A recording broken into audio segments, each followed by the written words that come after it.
आज मैं आपको एक ऐसी कंपनी के शेयर के बारे में बताने वाला हूं जिसने पिछले 5 साल में अपने इन्वेस्टर्स को 232% के रिटर्न दिए हैं और 13 से 14 साल के रिटर्न की बात करें तो 13 से 14 सालों में इस कंपनी ने 943% के रिटर्न दिए हैं। पिछले 5 सालों में इस कंपनी के शेयर्स की प्राइस ने 45 रुपीज से 430 के लेवल को टच किया था और 13 साल में इस कंपनी के शेयर्स की प्राइस ने 30 रुपीज से लेकर 430 रुपीज तक का सफर तय किया है। इस कंपनी का नाम है त्रिवेणी टर्बाइंस और इस कंपनी के शेयर के बारे में मैंने आपको पहले भी बताया था। अगर आप लोग करंट मार्केट कंडीशन को देखेंगे तो करंट मार्केट कंडीशन में इस कंपनी शेयर्स बहुत ही ज्यादा ट्रेंडिंग में आ रहे हैं और तो और बहुत सारे इन्वेस्टर्स कहते हैं कि अगर हम लोग यहाँ पर इन्वेस्टमेंट करेंगे तो हमें अट्रैक्टिव प्रॉफिट्स कमाने को मिलेंगे, क्योंकि पिछले 5 सालों में इस कंपनी के शेयर्स ने 232% तक के रिटर्न दिए थे। लेकिन क्या आपको सच में इस कंपनी के शेयर में इन्वेस्टमेंट करना चाहिए? इस कंपनी के फंडामेंटल्स सच में इतने ज्यादा स्ट्रॉन्ग है? हर एक चीज के बारे में आज की इस वीडियो में डिटेल में कवर करने वाला। तो हमेशा की तरह आज का वीडियो इंपॉर्टेंट होने वाला है, तो आज की वीडियो के किसी भी पॉइंट को स्किप मत करना। जैसे कि आप यहाँ पर देख सकते हैं कि करंटली त्रिवेणी टर्बाइंस के एक शेयर की प्राइस चल रही है 409 रुपीज के आसपास। और जैसे कि आप यहाँ पर देख सकते हैं कि जब मैं वीडियो रिकॉर्ड कर रहा हूँ तब इस कंपनी के शेयर्स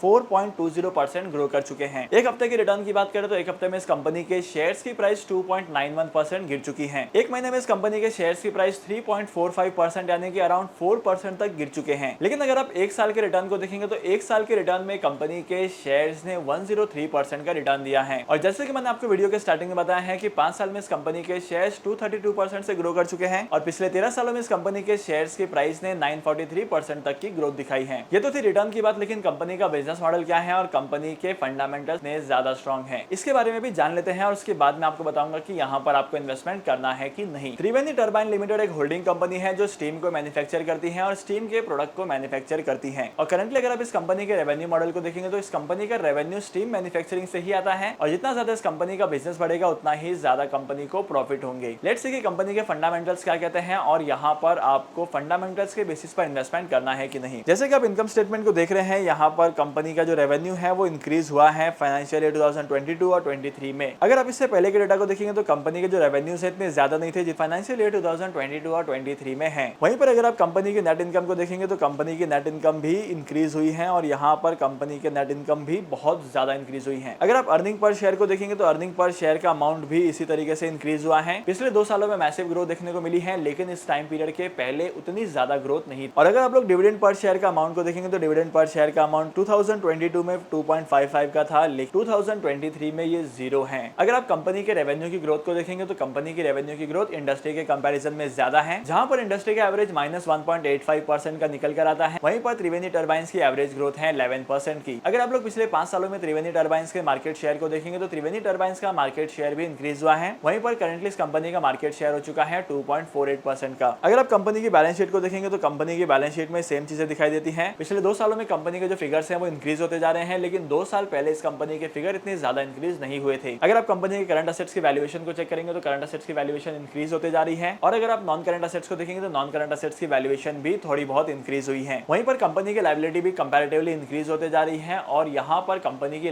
वहीं पर कंपनी की जो लायबिलिटीज है वो भी इंक्रीज होते जा रही है। ये नेगेटिव साइन हो सकता है अगर कंपनी ने लायबिलिटी का पेमेंट टाइम पर नहीं किया तो। कंपनी के शेयर्स का नंबर पिछले कुछ सालों से कांस्टेंट आ रहा है, मतलब यहाँ पर कंपनी ने ना तो बायबैक अनाउंस किया है ना एडिशन। तो चलिए अब हम चलते हैं कंपनी के कैश फ्लो स्टेटमेंट की तरफ। अगर आप कंपनी के कैश फ्लो स्टेटमेंट को देखेंगे तो net change in cash negative में है -4.51 का, change in working capital positive में है प्लस। और अगर आप लोग कैपिटल एक्सपेंडिचर में देखेंगे तो कैपिटल एक्सपेंडिचर का कॉलम भी काफी ज्यादा अट्रैक्टिव दिखता है। कंपनी ने 15.70 करोड़ खर्च किए हैं कैपिटल एक्सपेंडिचर के नाम पर और फ्री कैश फ्लो के अकाउंट में भी कंपनी के पास 417 करोड़ का अमाउंट पड़ा है। कंपनी का कैश फ्लो स्टेटमेंट काफी ज्यादा अट्रैक्टिव है। अगर आप लोग त्रिवेणी टर्बाइंस के शेयर होल्डिंग पैटर्न को देखेंगे तो यहाँ पर प्रमोटर्स के पास 5.84% शेयर है, म्यूचुअल फंड ने भी 12.31% का इन्वेस्टमेंट किया है, डोमेस्टिक इंस्टीट्यूशंस ने 0.25% का इन्वेस्टमेंट किया है, फॉरेन इंस्टीट्यूशंस ने इन्वेस्टमेंट किया है 26.7% का, मतलब यहाँ पर फॉरेन के इन्वेस्टमेंट ज्यादा है। इसके बाद रिटेल इन्वेस्टर्स ने इन्वेस्टमेंट किया है 4% का और अदर पार्टीज ने 0.81% का इन्वेस्ट किया है। तो क्या लगता है आपको त्रिवेणी टर्बाइंस के शेयर्स में इन्वेस्टमेंट करना चाहिए? मेरा पर्सनल ओपिनियन ये कहता है कि आपको त्रिवेणी टर्बाइंस शेयर्स में इन्वेस्टमेंट नहीं करना है, क्योंकि अगर आप कंपनी के फंडामेंटल्स को देखेंगे तो कंपनी के फंडामेंटल्स पिछले 2 साल से इंक्रीज होते जा रहे हैं, लेकिन वहीं पर अगर आप पास्ट रिकॉर्ड देखेंगे तो पास्ट में काफी सालों तक नहीं ज्यादा ग्रोथ नहीं आई। वहीं पर अगर आप लोग कंपनी के शेयर होल्डिंग पैटर्न को देखेंगे तब यहाँ पर कंपनी शेयर्स में रिटेल का इन्वेस्ट ज्यादा है। वहीं पर अगर आप कंपनी के शेयर होल्डिंग पैटर्न में रिटेल इन्वेस्टर्स का नंबर देखेंगे तो रिटेल इन्वेस्टर्स का नंबर बहुत कम है और कंपैरेटिवली एफआईआईस की इन्वेस्टमेंट ज्यादा है। तो पॉसिबली हो सकता है कि आने वाले टाइम पीरियड में एफआईआईस अपने इन्वेस्टमेंट केस को कम करे, स्टेक को परचेज करने लगे रिटेल इन्वेस्ट, क्योंकि त्रिवेणी टर्बाइंस एक स्मॉल कैप कंपनी है जिसका मार्केट कैप है